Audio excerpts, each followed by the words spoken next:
Example, sinasabi ni Madriaga, ako ang bagman ni VP. Sabi ni VP, hindi. Controverted nga eh.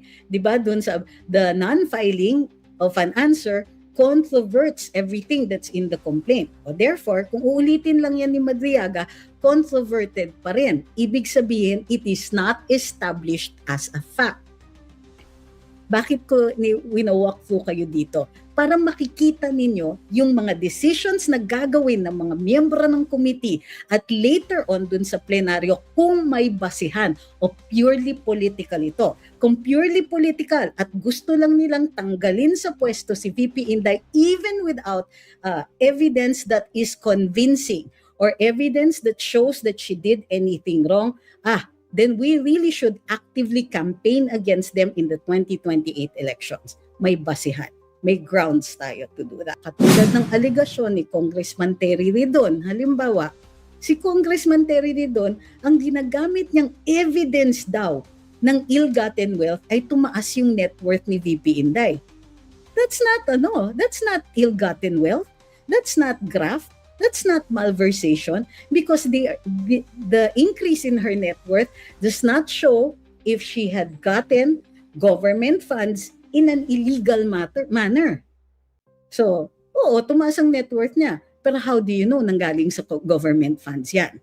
Ako, ang tingin ko kasi, but this is just my opinion, ang tingin ko, it is the complainants who bear the burden. Kailangan mapatunayan nila na mayroon silang ebidensya. So, ang tingin ko, they will try to give additional evidence. Now, the question is, reasonable ba na humingi ng ebidensya like the bank records at saka yung SALN kung in the first place, wala silang evidence that any wrongdoing has been committed?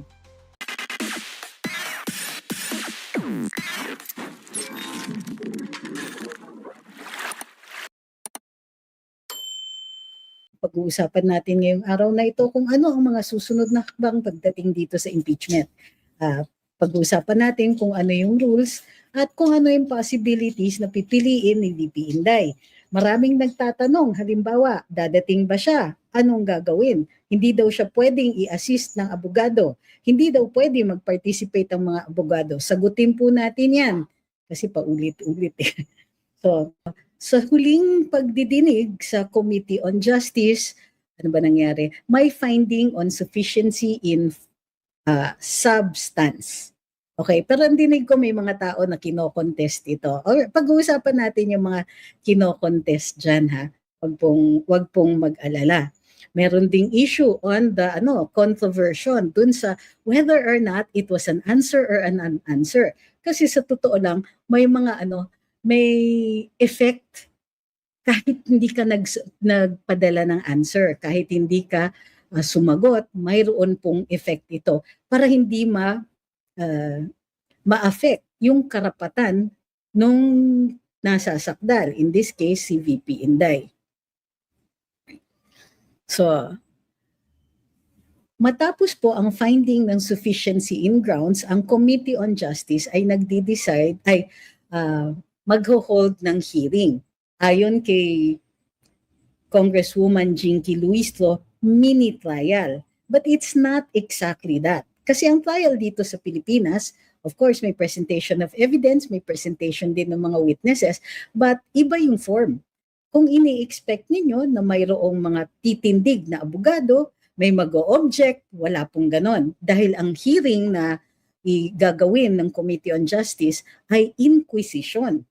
I'm sure nakarinig na po kayo ng mga terrifying types of inquisition tulad ng Spanish Inquisition.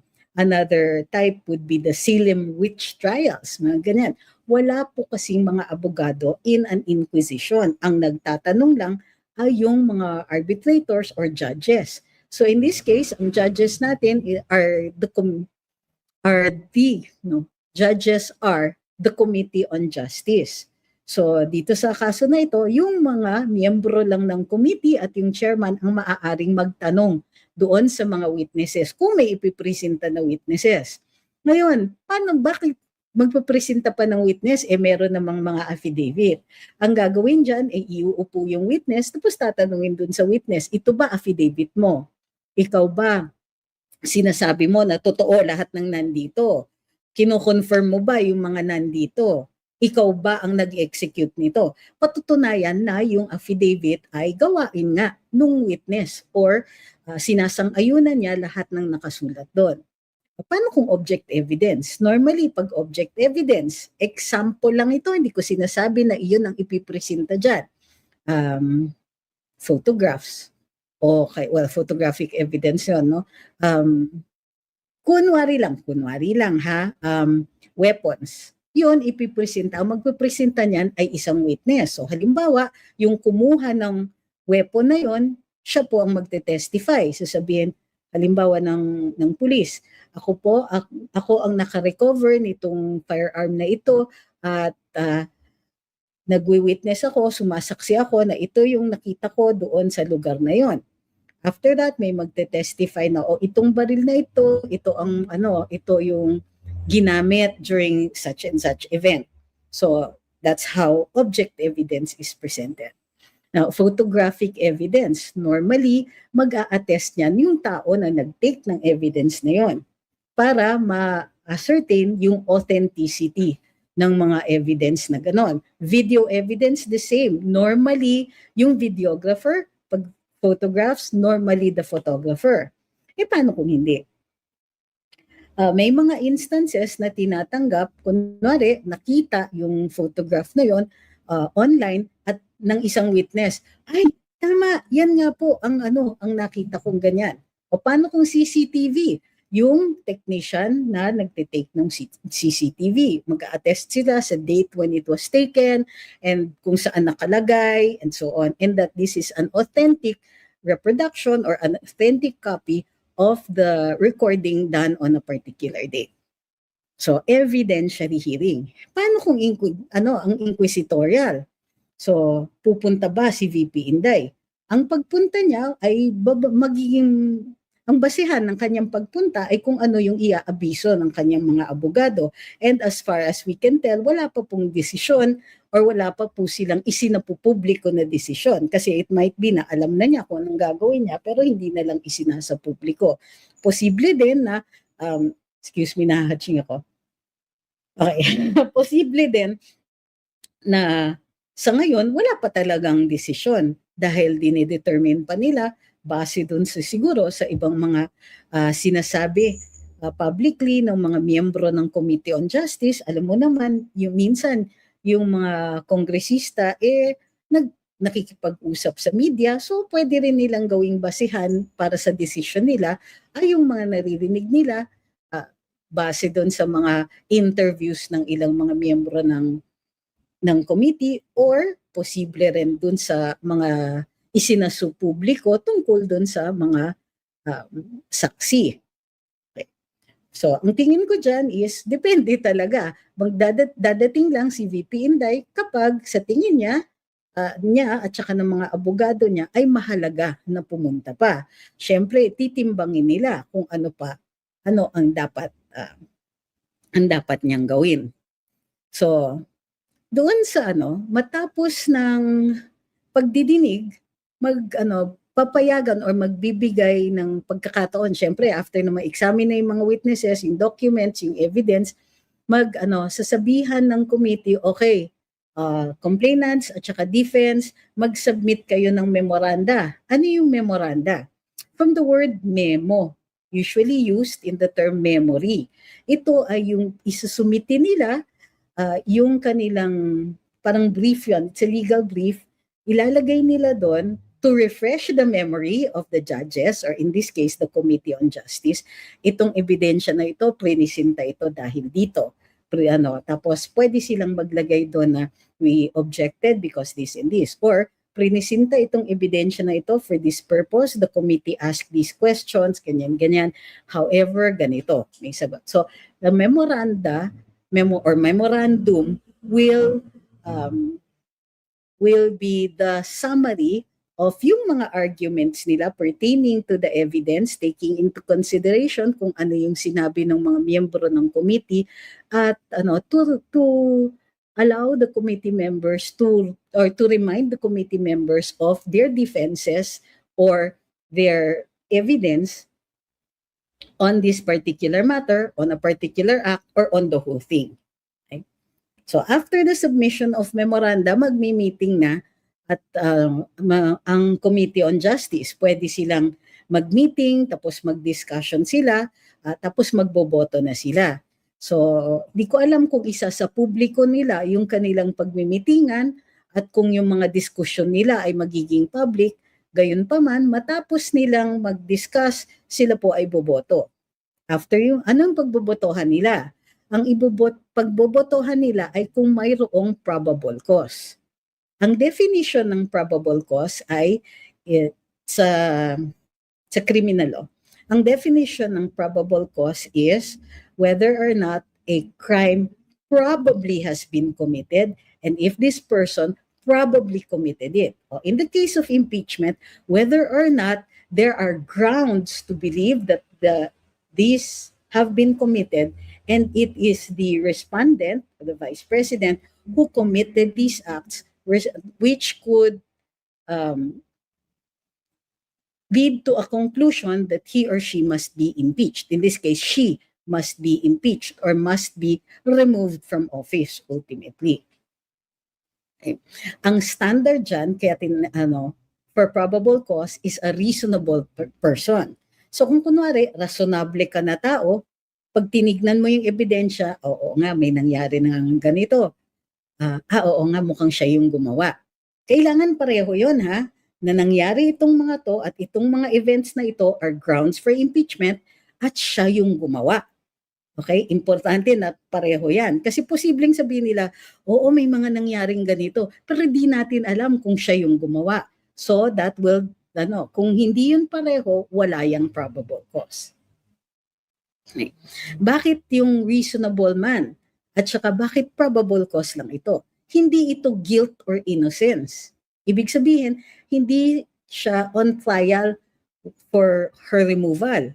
Ang trial dito is to determine probable cause. Kasi kung may probable cause, tutuloy yan sa Senado. Kung walang probable cause, hindi siya tutuloy. Now, ang finding ng Committee on Justice, sandali, nawala yung kabila.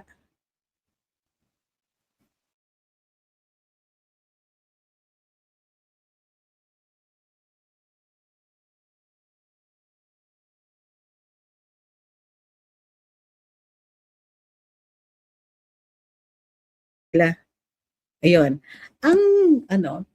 The reason it is, kumbaga, ulitin natin ha, hindi ito finding of guilt or innocence. Ang finding dito is kung may sufficient evidence para tumuloy sa trial. Bakit pa dinidetermine ito? Bakit hindi na lang dumiretso noon sa Senado?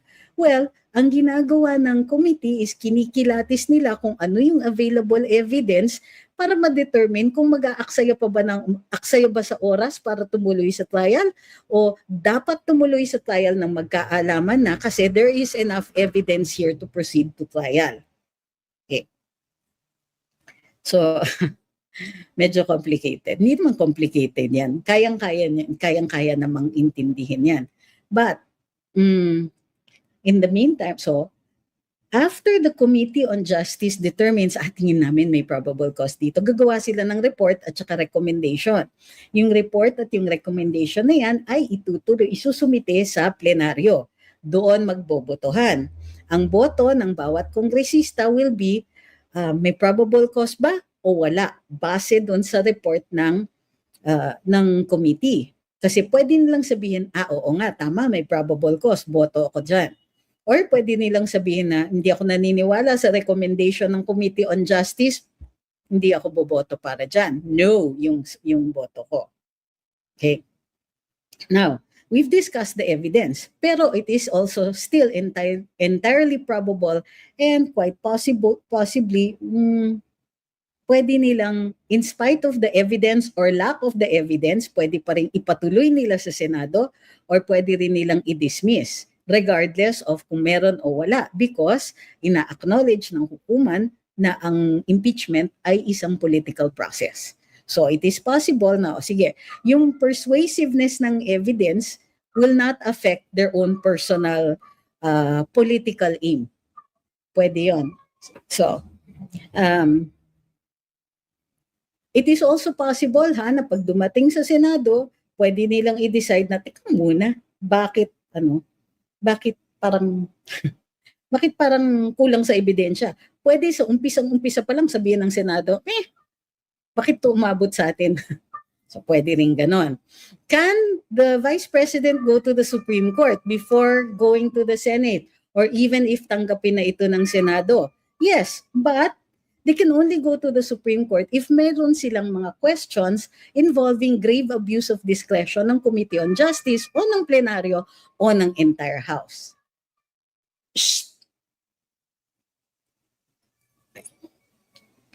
For example, ito na yung part where we will be discussing certain issues. Halimbawa, doon sa sa The Spokes, meron kaming napag-usapan na ilang mga bagay. Unang-una, sabi namin, bakit iba yung treatment ng Committee on Justice at sinasabi nila it's as though the Vice President did not file an answer at all. In fact, ang tawag ni Congresswoman Laila de Lima doon sa sinumite ni Vice President ay non-answer. So, this is a valid question. Kasi pagka doon sa rules, pag binasa ninyo yung rules, ang sinasabi doon is kung hindi mag-file ng answer yung respondent, the complaint is deemed controverted. Importante yung term na controverted. Ibig sabihin, kasi merong allegation, merong denial. When somebody makes an allegation, even with their allegation, and then there is a denial, the allegation is controverted, meaning it cannot be taken as a fact. Okay. Now, in the case of the complaint, ang sabi ni VP, there's not enough evidence. These things that you are saying in your complaint, they are not facts. You are supposed to give a narration of ultimate facts. If there are no facts, what do we have to deny? Ano yung sasagutin namin kung hindi nyo naman na-establish as fact itong mga ito? Now, if this is the case, even if the VP did not file an answer, or even if the Committee on Justice says, ay, non-answer yan, ay, it's as though you did not file an answer, lahat ng aligasyon na nandun sa reklamo ay controverted, meaning you cannot take that as fact. That is why pupunta yan sa trial or mini trial, as Congresswoman Luisto says. Doon sa mini trial, presentation of evidence na. Now, here is where it gets, there's another issue. What if ang ipipresenta ng mga complainants are the same thing? Let's say, ipresenta nila si Madriaga, mag-testify siya dun sa affidavit niya, wala siyang dagdag. Or even if may dagdag siya, yung mga facts that he alleges in his affidavit do not amount to an offense or do not amount to the grounds for impeachment. Halimbawa, sinasabi ni Madriaga, example lang to hindi ko sinasabing ito ang mangyayari. Example, sinasabi ni Madriaga, ako ang bagman ni VP.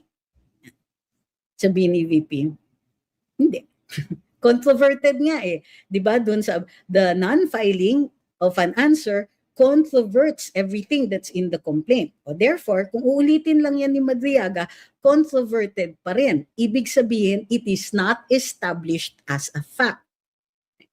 Bakit ko winawalk through kayo dito?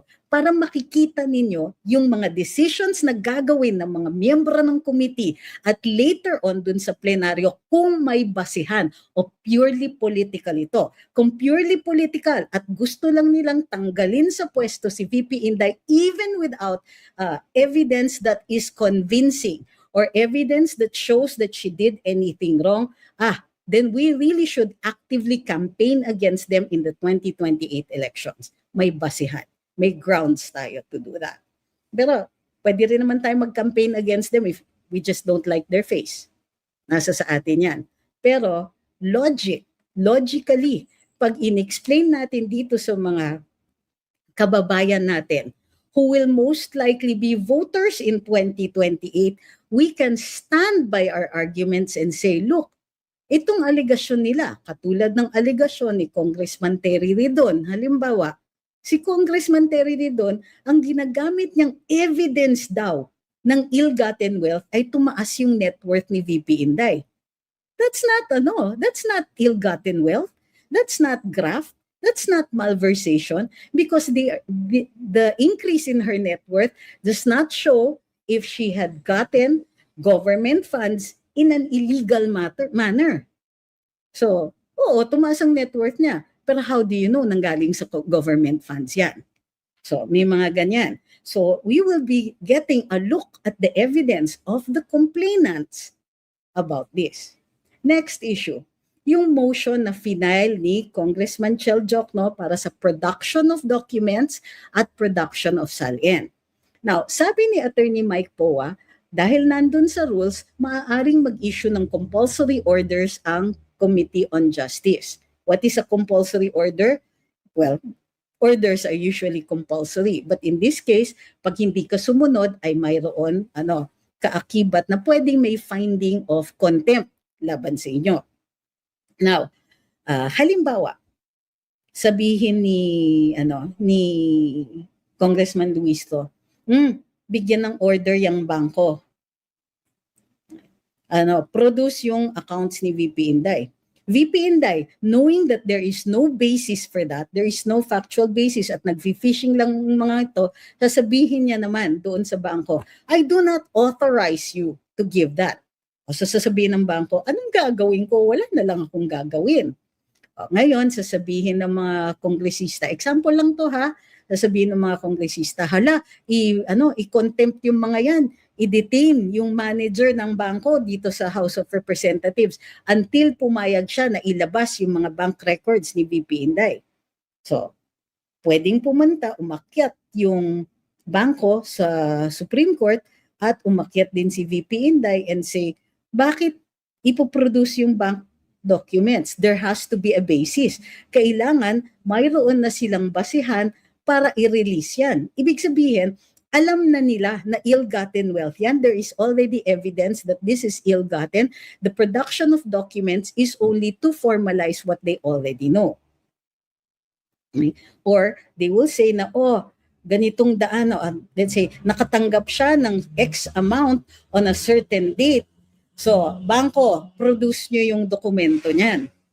So, you cannot simply produce the bank records unless you have a basis. That's why normally nire-require ang court order, and normally in the case of impeachment, it's usually the Senate that asks for the production of these documents kasi mayroon ng probable cause.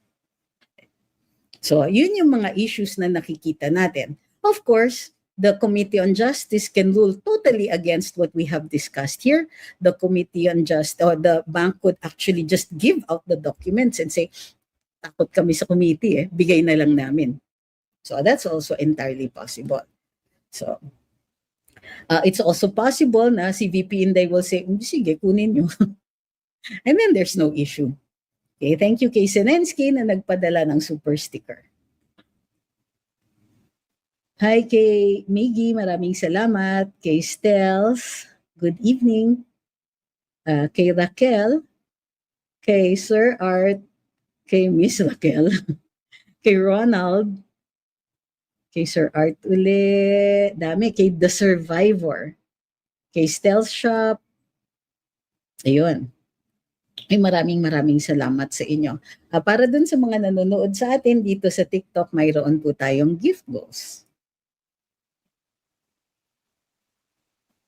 Ayan. Alright. Tuloy na natin. So, yun po ang ine-expect natin. Of course, we're only discussing what happens in the House. Iba pa po yung sa Senado. And we will discuss that at a future time kung sa tingin natin ay aabot dun sa punto na yan. Ngayon, sagutin na namin ang inyong mga katanungan.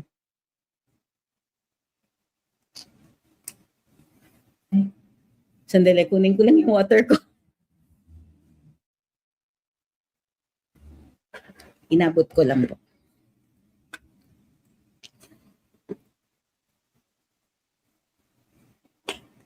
Okay, so.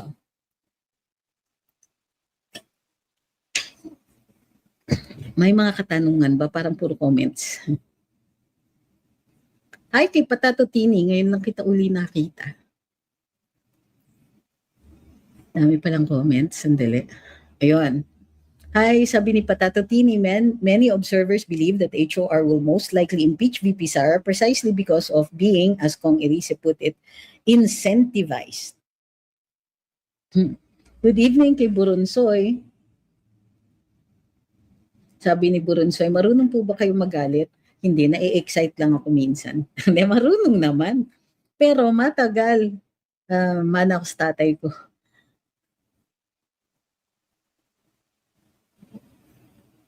Sabi ni Master Sam, tapos yung kay VP Sara, gagawin talaga nila lahat para ma-impeach para hindi makatakbo sa 2028. Hindi po patas. Sabi ni Cedar, I replayed the spokes. Ganda ng talakayan ninyo with Attorney Barry, Attorney Po, Mr. Barry, considering he belongs to the pig. Totoo yan. Reasonable naman si Attorney Barry. Sabi ni Arnel, sana ilayo si Madriaga kapag mag-attend si VP sa hearing. Dapat malayo si Madriaga, baka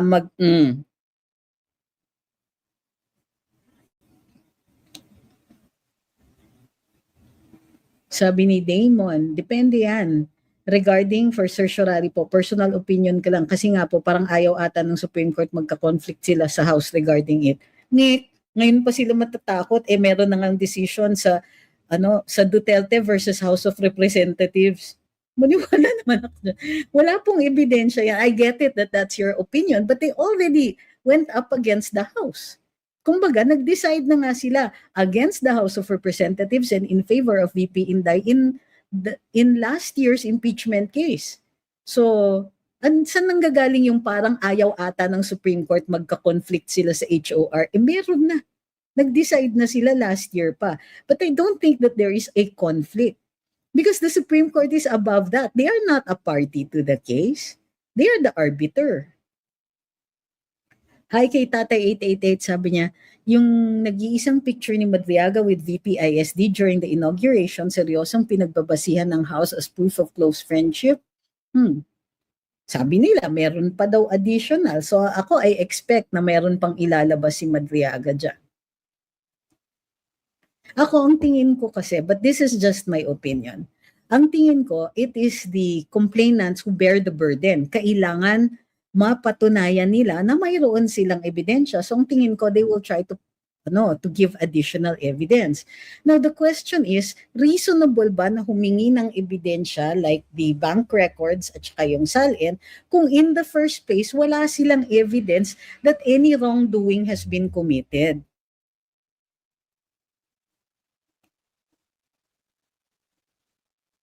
Sabi ni Leo, sana kung di rin lang makapagsalita yung defense team ni VP during the hearing, sana magkaroon sila ng platform to debunk live para sa panig nila if ever na hindi po papayagan yan.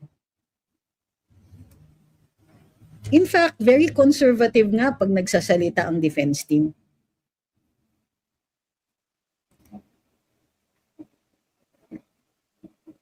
Sabi ni Damon, pero attorney, pera-pera pa rin yan ni Tambaloslos sa mga congressman. Okay, ito yung tanong ko, bakit nagpa-participate si VP? Kasi sa totoo lang, kung yan ang paniniwala niya, that there is no way that she can convince any of these congressmen, hindi na yun magpa-participate.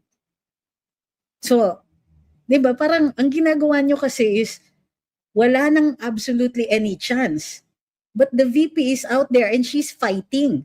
So, para sa akin, why aren't we supporting her? Yung sasabihin niyo, pera-pera lang naman ang House. Kayo give up na. Si VP lumalaban pa.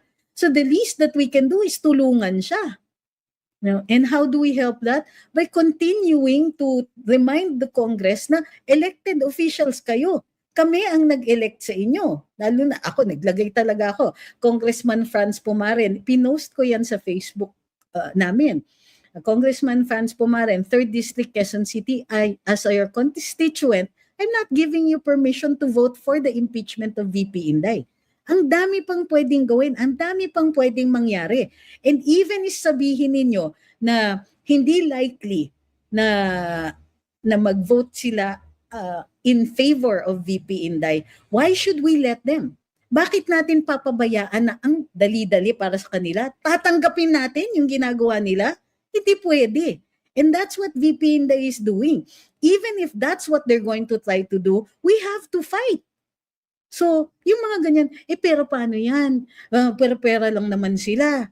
O di parang sinasabi natin, o di sige, panalo na sila. Fight it. Di ba? Anong sinabi ni Dylan Thomas? Rage against the dying of the light. Kahit sabihin pa natin na na maliit ang chance na na ma-dismiss itong impeachment doon sa House, she has to keep fighting. So alangan naman natin pabayaan yan. Alangan naman si VP Inday lang alone.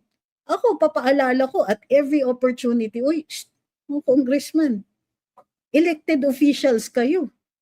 Gusto namin si VP Inday. I want her to be our next president. Don't you dare do this. Parang ganun. So, hindi ko sinasabi na your opinion is wrong. Opinion yan eh. Feelings mo are wrong. Feelings yan eh. Feelings are neither right nor wrong. Pero don't you think that we should fight for the VP? Don't you think that yung mga defeatist attitudes na paano yan? Ganito na yung mangyayari. Don't you think that that's an acceptance of what is wrong? And that kung tatanggapin natin yan without a fight, without at least criticizing them, without telling them that I'm not going to vote for you if you're going to continue like this, if we don't do that, we are accepting it. And that is the last thing I want to do. Ako personally, I hope you don't want to do that as well. Parang yung mga nagsasabi na sa eleksyon, paano yan? Andyan ang COMELEC. Dadayain lang nila? Of course not. You still have to vote. You still have to fight it. Rage against the dying of the light, assuming that the light is dying. Pero ako, personally, I don't think it is. I don't think we're losing this. I think that the reason they are trying to throw everything at the VP, kitchen sink included, is because they are so afraid of what we're going to do to them in 2028. And that is vote against them. Vote for the VP. That's what they're trying to prevent.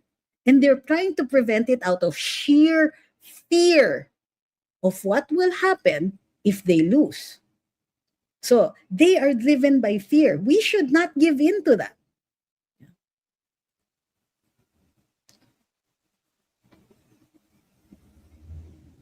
Of course not.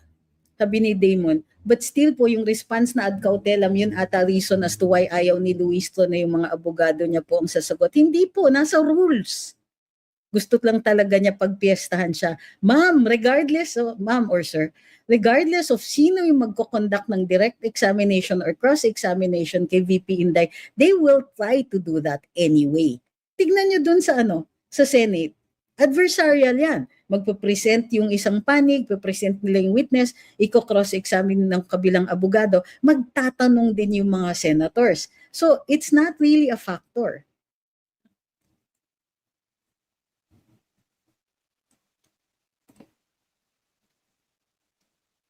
Sabi ni Invincible, propaganda lang talaga. Gusto nila sunugin yung support ni VP. Lahat ng pwedeng ibato, itapon nila hanggat sa nasa lower house ang impeachment complaint. Yep. Tingin ko dyan is that regardless whether VP Inday goes or not, they will try to, kumbaga legally bash her.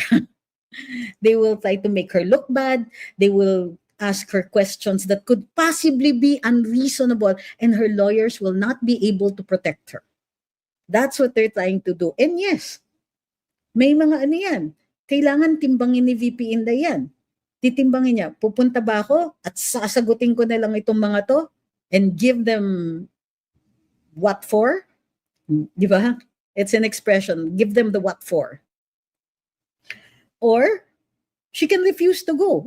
Kita tayo sa Senado. But why will I subject myself to that?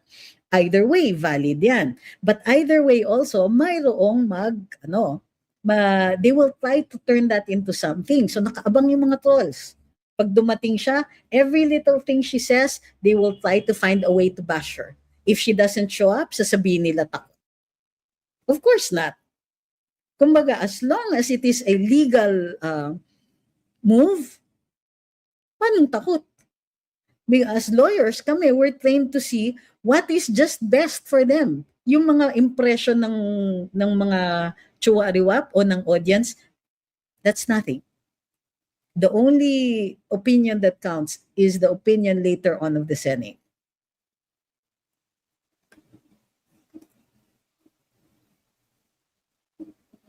Sabi ni Skyrus, naayos na NUP budget allocations nila, i-release na daw, sabi ni Kong Puno, benta talaga, no? Thank you kay Sir Paul. Thank you kay CTM. Oy, salamat po. Sabi ni CTM, yung mga magnanakaw, gagawin talaga ang lahat para di maging presidente si Sara. They know what will happen.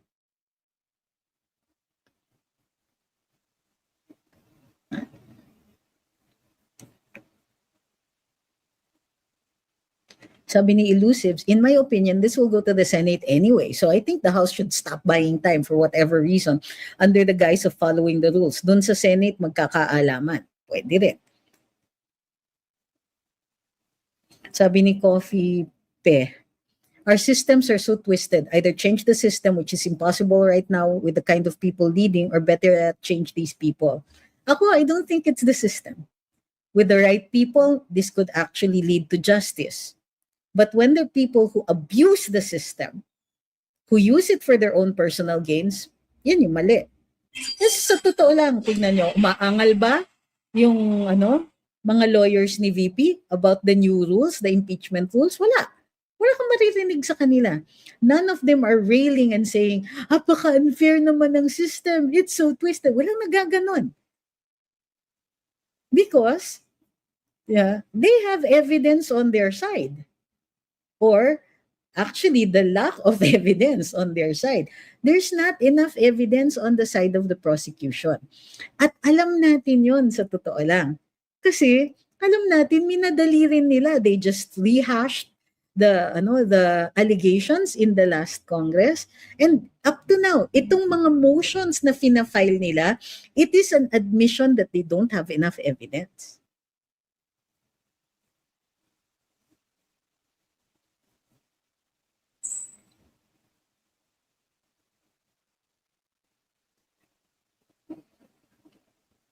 Sabi ni CTM, take note, HOR got 2 million bonus last year in the middle of flood control. Make it make sense, kapal. And they're getting again for Easter. Sabi ni Kap, matakot sila kung sino magiging VP sa 2028. Yun ang tutugi sa kanila. Oh, pwede rin. Sabi ni John, gusto ko yung answer ni VP dun sa sufficiency in grounds. Sa part na consistency ng Committee on Justice na dinismiss yung KB dahil pending pa daw ang kaso. Halos lahat ng complaints nila against VP are still pending. Correct.